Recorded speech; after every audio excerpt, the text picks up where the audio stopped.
क्या आपकी 55% संपत्ति छीनने की योजना बना रही है कांग्रेस?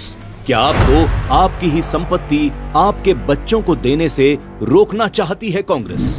जब से कांग्रेस ने अपना घोषणा पत्र जारी किया है, देश की जनता की खून पसीने की कमाई पर कांग्रेस की काली दृष्टि को लेकर रोज नए खुलासे हो रहे हैं।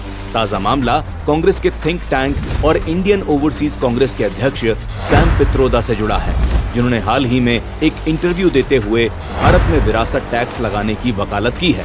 बकौल पित्रोदा, अगर किसी व्यक्ति ने अपनी संपत्ति बनाई है तो उसके मरने के बाद उसे केवल 45% संपत्ति ही अपने बच्चों को देने का अधिकार होना चाहिए, बाकी 55% संपत्ति सरकार को छीन लेनी चाहिए। Let me tell you, in America, there is an inheritance tax.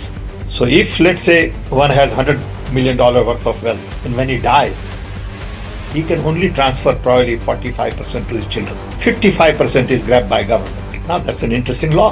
It says you in your generation made wealth, you are leaving now, you must leave your wealth for public.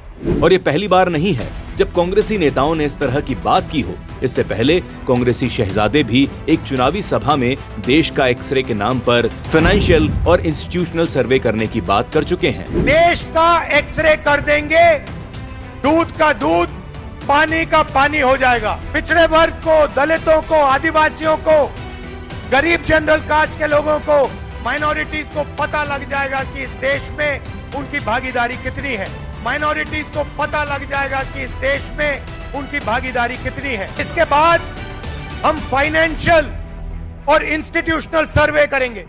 इसी तरह कांग्रेस के अपने घोषणा पत्र में राष्ट्रीय स्तर पर आर्थिक सर्वेक्षण करवाने की बात कही गई है और साथ ही कहा गया है कि इस सर्वे से मिली जानकारियों के आधार पर कदम उठाए जाएंगे। कांग्रेस के घोषणा पत्र में अल्पसंख्यकों को आर्थिक मजबूती देने को एक अहम कदम बताया गया है और कहा गया है कि बैंकों की ओर से अल्पसंख्यकों को बिना किसी भेदभाव के कर्ज मुहैया करवाए जाएंगे। और ये पहली बार नहीं है जब कांग्रेस ने देश के संसाधनों को लेकर अल्पसंख्यकों पर इस तरह मेहरबानी की हो। साल 2006 में राष्ट्रीय विकास परिषद की बैठक में तत्कालीन प्रधानमंत्री मनमोहन सिंह अपने एक भाषण में साफ कह चुके हैं कि देश के संसाधनों पर पहला हक मुसलमानों का है। We will have to devise innovative plans to ensure that minorities, particularly the Muslim minority, are empowered to share equitably in the fruits of development.